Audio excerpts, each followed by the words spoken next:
Rocky D. Where? Don't let that guy in. Close the door. Lock the, turn the alarms on. How you doing, Mr. Quintin? I'm doing great. All right, brother. Hey, good to see you. Here I am on your show. I haven't busted the camera yet. They haven't thrown us out yet. That's a plus. We're in Larry's office. Yeah. Disclaimer. And to begin with, I'm doing it. You can find me online, rockyd.com. That's where you can find me. That's the new media. The old media is about dead. I wish talk radio was like it used to be too. But for those of you over 60 who don't want to get on the internet and see people like Quintin on there, that's the new media. It's .com. Even the radio stations that are barely fledgling alive, right now, Cumulus, $2 billion in debt. iHeartMedia, $20 billion in debt, I think it is. Even then, when you listen to radio stations, you're listening to recorded programs most of the time. And you go home and you get it on demand. On demand, when people want it, is the future of the media. That is it. Okay? That is it. And so you go to rockyd.com. We're going to be doing a big benefit for Erase. Erase is an organization that chases down the people who are involved in human trafficking. And we're going to have it at Players Place Lounge and Restaurant and Pool Hall. It's like 10,000 square feet. Right. It's humongous. It's right in West Ashley. Right. Find out the dates by keeping in contact with my show. Call the people from Erase. We're going to do it. It'll be on a Saturday afternoon, I hope. And then we'll do a big thing, and you can come there because you'd never know that in this country we still have slavery. Now it's not people from other countries being dragged in. Well, it is. They are young girls, mostly often from south of our border. And why are we involved in this? Because of Interstate 95. There's two interstates they use. Interstate 95 primarily, and Interstate 10. They use the trucker routes. And so California, Texas, and Florida, as you look at the map, are above. They're more concerned about it than we are. But we should be too. We have girls trafficked for slavery in this state, and they're running right through. And the Attorney General, our governor, we're all on top of it, and we're going to have a benefit. We want you to be there. Come and show your support. And how did we get here in your mind? How did we get to slavery already in the year 2019 in our mind? There's a common myth that at the end of the war between the states, that slavery ended all over because we live here, and we look out the window here in Charleston, and we see Charleston. But the whole world still has slavery. There are still slaves in the East. There are still the number one country with the most slaves per head count is India. They still have the caste system over there. If you're born a servant, you stay one. That kind of thing. And also the Middle East, Africa is still selling their own people into slavery to this day. You've seen it on TV. Right now, it seems to be the Middle Eastern Muslim nations involved in this stuff. But you have the drug runners down south of our border that are involved in this too. You want to build a wall? Yeah. Will it stop everything? No, but it'll sure slow them down. I mean, what would we do on the border wall, friends? Think of this. There's another caravan coming this way, 5,000 people. What if they go to an area in Texas where there is no wall and they all come through at once? What are we supposed to do? Let them in?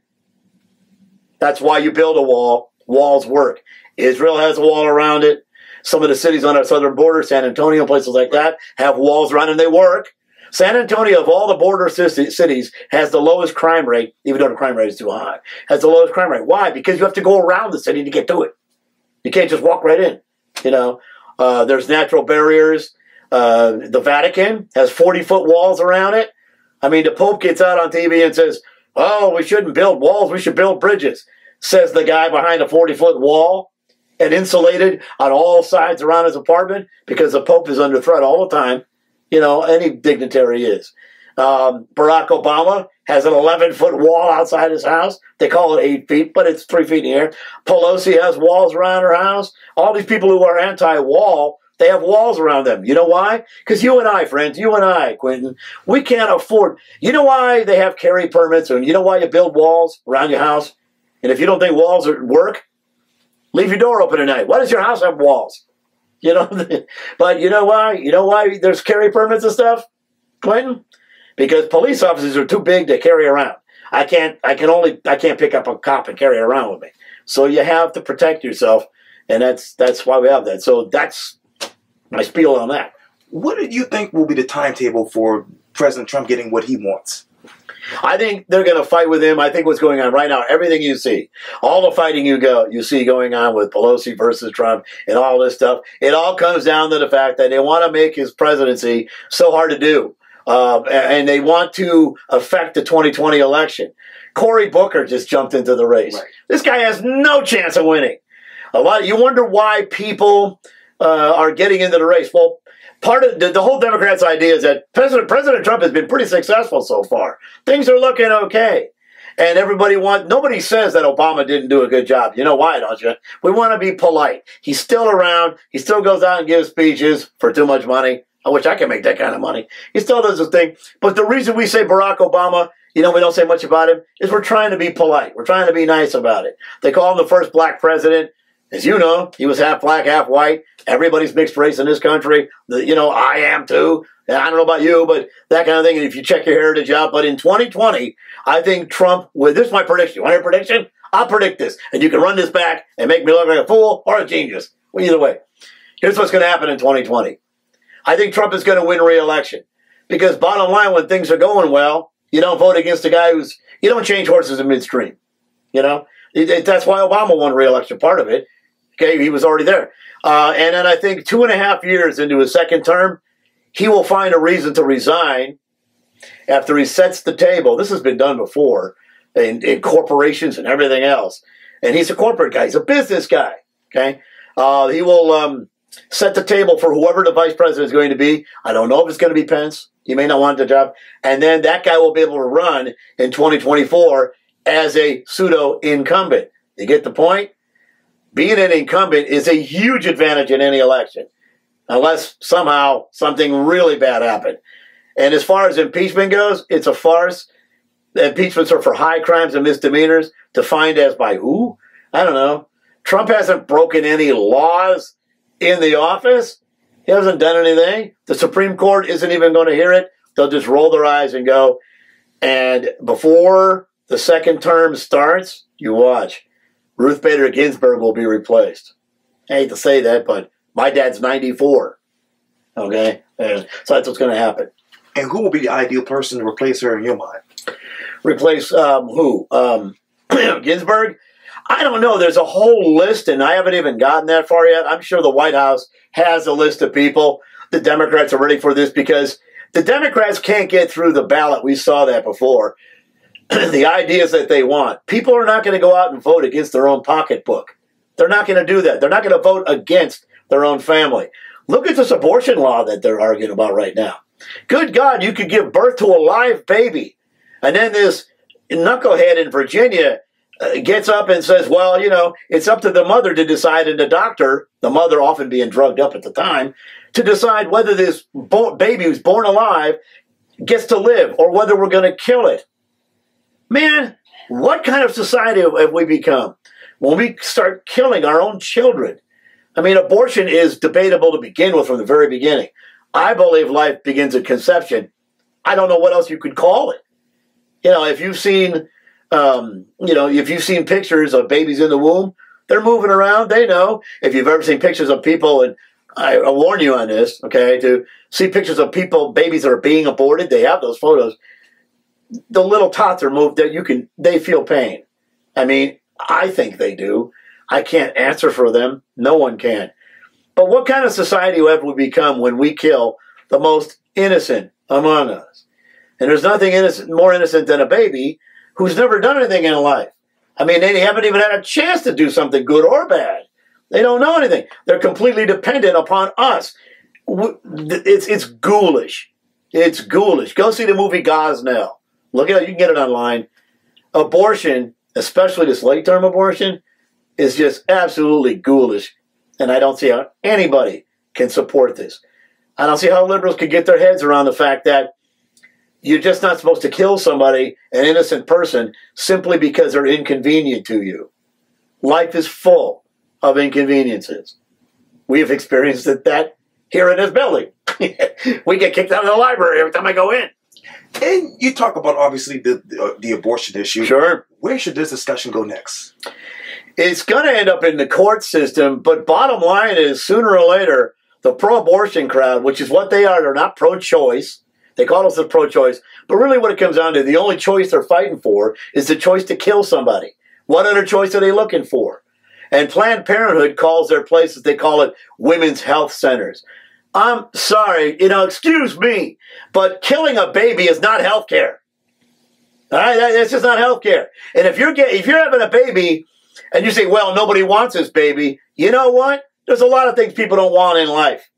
You don't kill somebody just because they're inconvenient to you. Someone will want your baby. There are options. There are always people looking to adopt. And that's where I think this is going to go. I think Roe v. Wade they keep saying, oh, Roe v. Wade is going to be struck down. Roe v. Wade is going to be overturned. Roe v. Wade will not be overturned. Okay? It will be rewritten into something more modern. After all, Roe v. Wade was pushed through on the back of a transportation bill in 1971 and became law after that. Everybody said, well, what happened? Well, what happened? You didn't pay attention, Congressman. You didn't pay attention. Back then, in the day, we didn't have the technical marvels we have now. We now have test tube babies born who have their own babies now. Louise Brown in Australia, the test tube baby, she's a mother and will be a grandmother someday. And she is a test tube baby, something that could not be done. In 1972, a premature baby would be born, and the doctors and maybe family members would stand around the incubator and sadly watch this baby die. Now you can take a fetus out of a womb and grow it in a bottle, right? There's no reason in 2019 to be killing babies that are viable and can survive on their own. There's no way. That's where I sit. Let me turn to Jussie Smollett. Jussie Smollett. Yes, sir. Spell your name right, Jussie. Jussie? Yes, sir. It's Justin, I think, but yeah. Well, obviously, there's actually an investigation going on by the Chicago Police Department, that is, investigating a possible hate crime against him. And according to NBC, after reviewing hundreds of hours of security footage, Chicago police are now trying to find two people considered people of interest. In the meantime, Jussie Smollett is still recovering from the alleged attack. Oh, yeah. And NBC News goes on to say this: the actor has refused to turn over his cell phone to detectives who are investigating the alleged attack that sent him to the hospital earlier this week. The family of Smollett says this, quote, "We want to be clear. This was a racial and homophobic hate crime." No, it wasn't. President Trump says this, quote, "It was horrible. I've seen it last night. I think that's horrible. It doesn't get worse, as far as I'm concerned." Now, the president, the reason he even commented on this is that Trump, they ask him about it, so he thinks he has to say something. And to Donald Trump, I would impart this advice. Not everybody who says something to you deserves a response. I mean, somebody says nanny boo-boo to you, you just shrug your shoulders and go, not my job. I'm the president. I run the executive branch. That's what I'm doing right now. And if they bring up a local issue, my answer, if I was him, I would have said, the local police, the Chicago police will take care of this issue. Okay, that's a local happening. This is not something happening around the country. I think Jussie Smollett is pulling a hoax. I lived in that area. I worked at NBC, which is right down the street. I know where Water Street is. Right. Okay? And even before they fixed up, the reason there's cameras along there, this is a well-known gay and drug hangout. I'm telling you, it was when I lived down there. They didn't bother me. They never bothered anybody. There were hookers down there. I mean, that's where you went, Water Street. The Chicago River goes across like this. I'll do it backwards for you on the map. The Chicago River comes from the lake and goes in. Water Street is up here right above the river. Right below it is Wacker and all that. That's where it is. You've been there. I have been there. NBC, from where this attack happened here, supposedly. NBC's right here. Columbus Drive. Right. They're right. Well, that's where the new building is. The old building is in the merchandise mart, right on the Chicago River. Right. I know. We used to play on the roof. The building is so big we played football on the roof. I mean, it was so big we played football around up there. That's a whole other story, that building. We used to go down into Water Street, and there's a little pubs and bars and that. And I'm going to tell you right now, this has all the earmarks of a gay or drug pickup gone bad. Now, you're going to tell me, and he claims there were two white guys with MAGA hats on. Hang on a second. Let me offend all of America. And apparently, according to cops, Jussie Smollett arrived home with a rope around his neck. Yeah, you know what? There's no proof of that. And he kept it around his neck till the cops got there 3.5 hours later. Now, here's the thing. There was one witness, some lady, okay? Make America great again. Okay? There you go, Jussie. Nobody wearing MAGA hats is walking around in Chicago. This is Chicago, a Democrat stronghold, a monster town. Let me tell you that at 2 in the morning, when it's 17 below zero outside, there are not people walking around in MAGA hats with a jug of bleach and a clothesline. Just between you and me. I lived there for 29 years of my life. When it goes below zero, crime comes to a stop. There isn't anybody breaking in your window when it's 15 below zero. It's so cold at that point, it can't snow. Okay, it's so cold, it can't snow. He made this up. Why? I don't know. Did a drug buy go bad? I don't know. The homosexual community is riddled with drugs. Ask any sheriff, ask any cop, they'll tell you. And, well, where aren't there drugs today? You can probably walk down the street and buy some today. Right here on Broad Street. You can probably just buy them right here. Or this is Meeting Street, right? Where are we? I'm lost already. You're 1 block away from City Hall. Yeah. We're right by City Hall. You can buy drugs on the street anywhere you go these days. Some of them are quite dangerous. And it's when it's 17 below, there aren't any. And then he said that they were white guys. Oh, yeah, because they're walking around with no hats or earmuffs or scarves on when it's 17 below. They're going to stand outside and attack you in the freezing cold weather where they could easily get hurt themselves and do this. This did not happen. Plus, the ratings for Empire, I don't know where they're at. Maybe his job's in jeopardy. Hollywood people pull this kind of shenanigan all the time, especially now with the volatile political situation where everybody's yelling at everybody else now, right? With the volatile situation the way it is, all you got to do is scream racism and everybody looks. Well, here's what I know about racism, okay? Here's the only thing you know for sure when someone screams racism. You know for sure that that person didn't get something that they wanted. Because it's the boy who cried wolf. It's the same thing as, what is a homophobe, right? Which is in the paper today. What is a homophobe? Well, it's a person that the homosexual groups have made angry.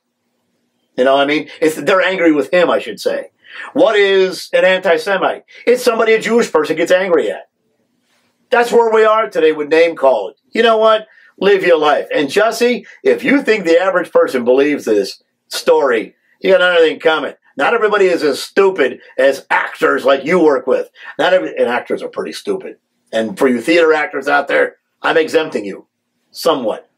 Okay? But actors are not very bright. And you can tell that by all the dumb statements they make. Same thing with musicians. I can't figure out why musicians are so stupid when music is math. They're just dumb. Maybe they're insulated, I don't know. But this kid's career may be in trouble. And this will actually, sadly, help him pick up his career. And that's where I stand on this. Because there was one witness. One witness. A lady popped up the next day or 2 days later. She says she saw it. But she went back to bed and got up at 5 o'clock in the morning. So you saw a crime happening. And you went back to bed and decided to talk about it 4 hours later? That is not Chicago.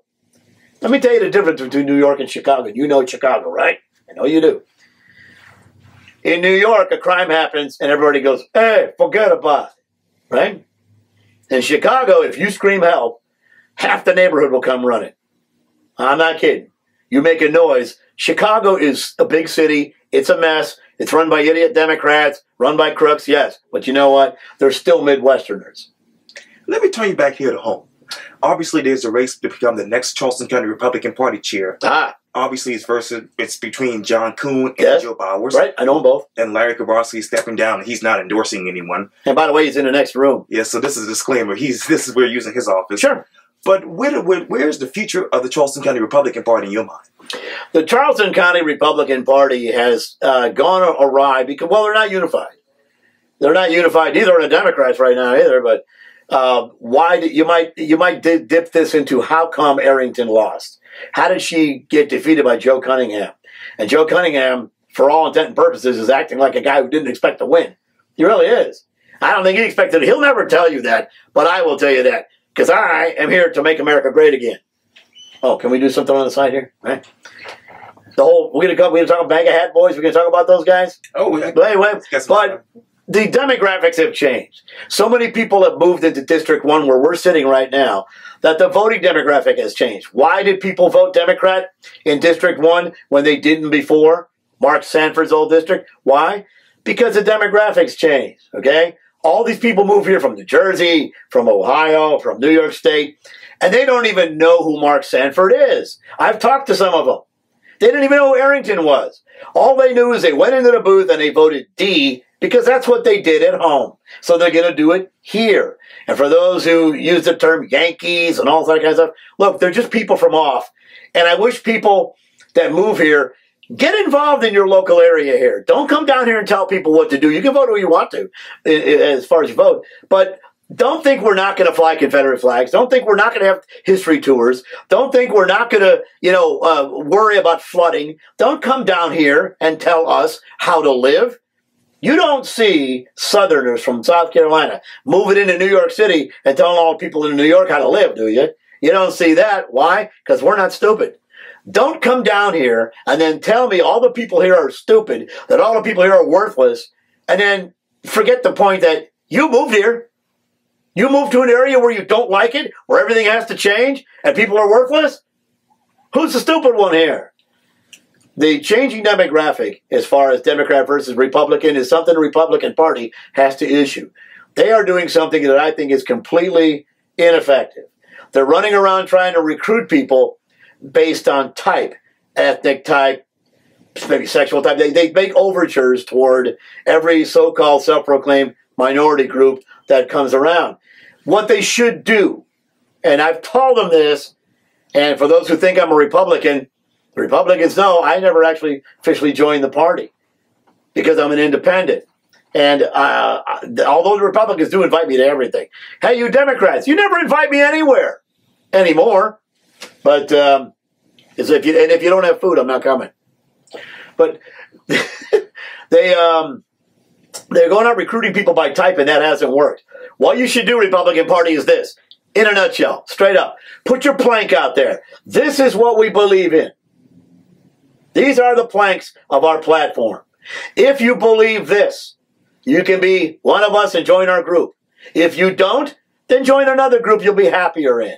Okay, we're not going to change things for you. Things change in life. I understand it. You may add new platforms to this, but the Republican Party used to be the conservative party.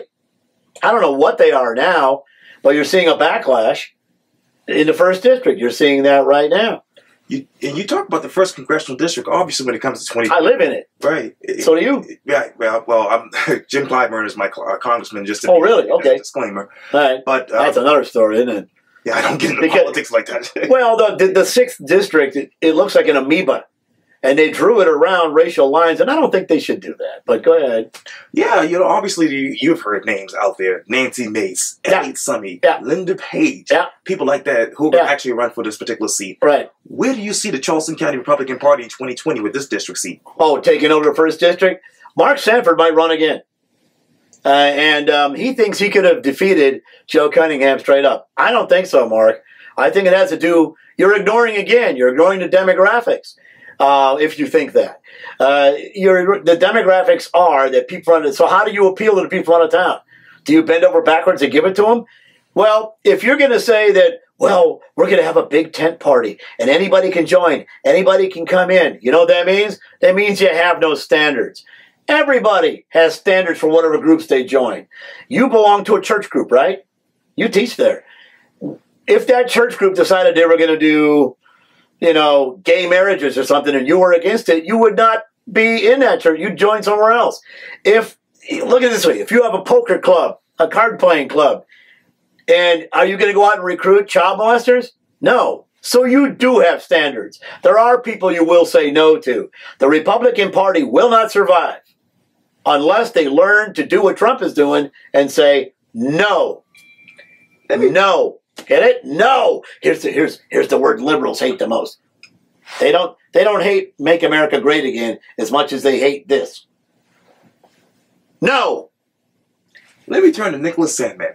Obviously, oh yeah, him and his classmates from Quintin Catholic High School in Kentucky yeah, were vilified, apparently, on social media sure, for harassing, allegedly, a Native American man in front of the Lincoln Memorial. yeah. Until additional footage will prove that Make America Great, again, weren't the aggressors. No. Obviously, according to reports, it was the black Israelites who were the aggressors. Yeah.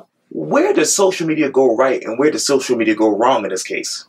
Social media jumps the gun, but the shark was jumped, okay, if you want to put it that way, by the mainstream pop culture so-called news media. Why did they jump the gun and get on this? There's two reasons. First of all, they can't beat the internet. The mainstream pop culture, as we call old media, okay, they cannot defeat the internet. I was talking to a friend of mine, Raymond, you know him, works at Channel 2. Hi, Raymond. I mentioned your name on my show.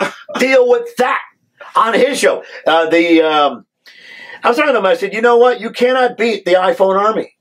No matter what happens, a fire, an accident, a shooting, anything like that happens, any crime, the iPhone army is out there posting on Facebook before you can even get there. They're out there with their phones. I see you. I see you. Yeah. And look what we're doing. Right now, if something happened out that window, I could get to the window in seconds and film it with this phone. And then I could send it to Harvey at Channel 5, Bill at Channel 4, send it right to Raymond, say, all right, there you go. Send me $5 on a lunch coupon. You know, something like that.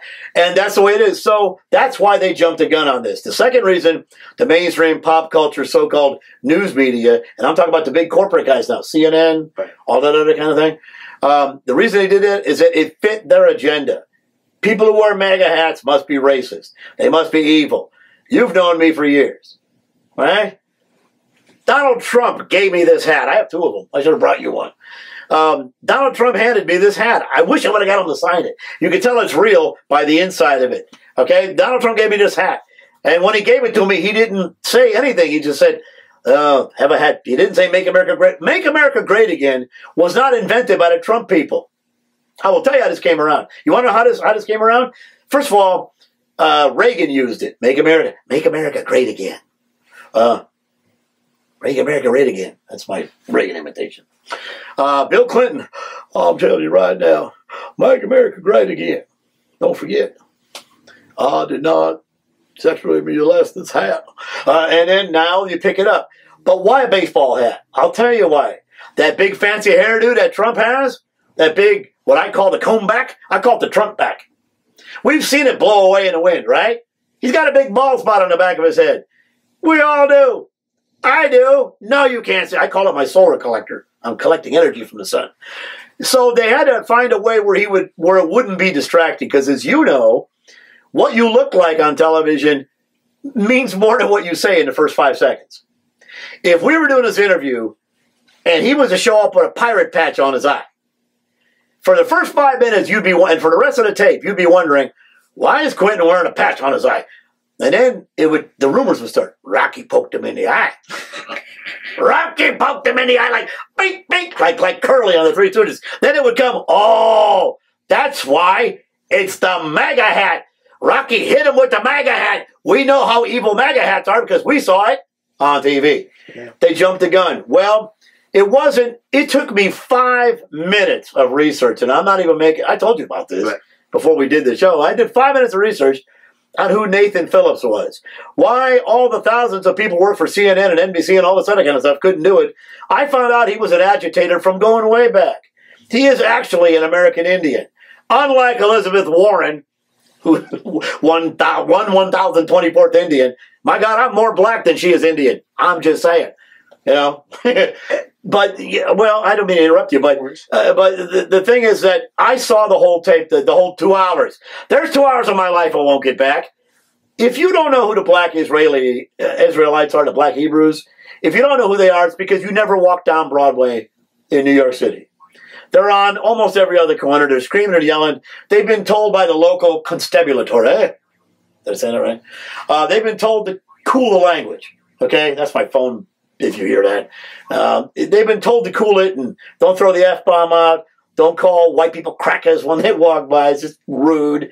They do this thing. They've been doing this thing. And they're guys in their 30s. Some of them are in their 20s. Some are in their 40s. The guy that did most of the screaming, I can't remember his name offhand, but I've seen him before. I've seen him in person in New York City. They were screaming at the white guy, at the kids wearing the hats. And I say kids because they're all high school. There wasn't anybody over 17 in the bunch of MAGA hat wearers. Why did they stand there and stand their ground when the Indian came over? The Indian guy, Nathan, what's his name? Philip. Nathan, I can't remember his name. Nathan Phillips, is that it? Oh, yes. Yeah, he came over. And he does this. He'll get in the middle of someone else's protest. And he thought these kids were possibly doing a protest, maybe, because they're standing there and they're singing school songs or whatever. They're being yelled at by the black Israelites, and they're standing there. Why? Because these teenagers were told, wait at this area for the bus. My only question for Covington Catholic High School is, where are the chaperones? Where were the adults when this was happening? If that had been me, I'd have been in that Indian's face in a second. I'd have been over at the black Hebrew Israelites, whatever they call themselves. I've been over saying, guys, they're teenagers. Leave them alone. And they might have listened, but that didn't happen. So parents from Covington, where were you? I called Covington, Kentucky, only to find out that Covington High School is not in Covington, Kentucky. It's in a place called Pine Hills or Pleasant Hills or Pretty Hills or something. It's just minutes away from Cincinnati. It's a Cincinnati suburb, Cincinnati, Ohio. Right. These kids go to the Bengals games together. They have basketball teams. They have a basketball team. And that's another thing. Somebody printed up the basketball team, all standing there doing this. And they're looking off in a distance. They're looking at something like, I don't know who made this up. This does not mean white power. What idiot came up with that idea? First of all, Trump doesn't do this. He does this with middle finger down. Bigly. Huge. It's huge. Bigly. He does that. This, in the picture with the basketball kids, anybody who knows anything about basketball, anybody who's been in sports, I've officiated hockey. I have basketball referee friends. This is the sign for 3 points. That's why the kids are doing this. 3 points! Well, I'm definitely running out of time, but I really, really thank you. Oh, I didn't know that. 38 minutes. I'll That's keep a long going. time. Make America great. Wait a minute. I will now offend all of Quintin's sensibilities. Because we now know from the mainstream pop culture news media, who didn't watch anything but 30 seconds of the tape, we now know that smirking at someone with a hat on is a hate crime, right? So I will now do it. Ready? Let me warm up. I gotta warm up. Thank you. Thank you. I know it's affecting them. Thank you.